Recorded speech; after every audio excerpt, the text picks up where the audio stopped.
नागपुरात आज अजित पवारांच्या राष्ट्रवादीचं चिंतन शिबिर आहे। राष्ट्रवादीचे मंत्री, आमदार आणि खासदार त्यासाठी उपस्थित राहणार आहेत। अजित पवार पालिका निवडणुकीचं रणशिंग या दरम्यान फुंकण्याची शक्यता आहे। स्थानिक स्वराज्य संस्थांच्या निवडणुका डोळ्यासमोर ठेवून राष्ट्रवादीचं हे चिंतन शिबिर आज आयोजित केलंय। चिंतन शिबिराची तयारी पूर्ण झाली आहे आणि संपूर्ण शहरात ठिकठिकाणी बॅनर सुद्धा लागलेले आहेत, ज्याची दृश्य सध्या आपण बघतोय। शिबिरामध्ये आगामी निवडणुका आणि पक्षातील भविष्याची दिशा, त्याचबरोबर पक्षाच्या विस्तारासाठीची रणनीती, युवा आणि महिला केंद्रित धोरणं, शिवाय स्थानिक स्वराज्य संस्थांच्या निवडणुकांसाठी बूथ रचना यासारख्या महत्त्वाच्या मुद्द्यांवर विचारमंथन होणार आहे।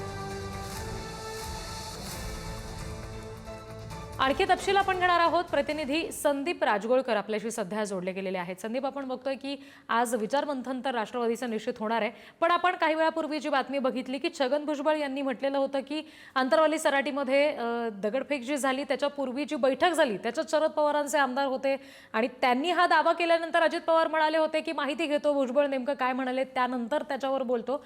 आज हे जे शिबिर होतंय या दरम्यान सगळ्याच्या संदर्भात खुलासा होण्याची शक्यता आहे का? अजितदादा या सगळ्या संदर्भात काही भाष्य करू शकतात का?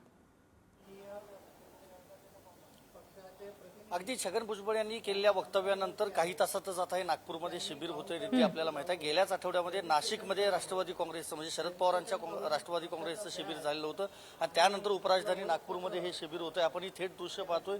गुलाबी रंग पुन्हा एकदा चर्चेत आलेला आहे निवडणुकीनंतर, कारण सगळी गुलाबी रंगातली ही पोस्टर्स पाहायला मिळत आहेत। महत्त्वाचं हे आहे, सुनील तटकरे आतापर्यंत दाखल झाले आहेत शिबिरस्थळी। थोड्याच वेळात छगन भुजबळ आणि उपमुख्यमंत्री अजित पवार देखील दाखल होणार आहेत।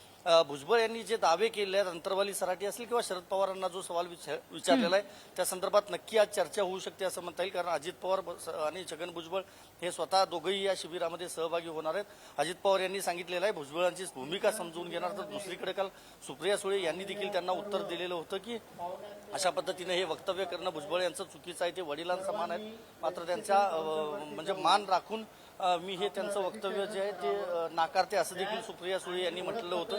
थोड्याच वेळात या शिबिराला सुरुवात होणार आहे। आता आपण पाहतोय ध्वजारोहण जे आहे ती देखील या ठिकाणी होणार आहे। आपल्याबरोबर रुपाली चाकणकर आहेत स्वतः बोलण्यासाठी। ताई, काय सांगाल? भुजबळ साहेबांनी म्हटलेलं आहे पवार साहेब मिटिंगला आले नव्हते, ज्यावेळेला ओबीसी बैठक बोलवली होती त्यावेळेला या अंतरवाली सराटीमध्ये बैठक झाली, त्यावेळेला पवार साहेबांचे आमदार त्या बैठकीला उपस्थित होते।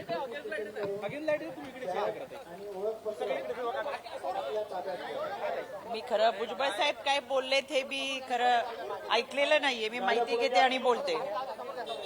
चिंतन शिबिर आहे,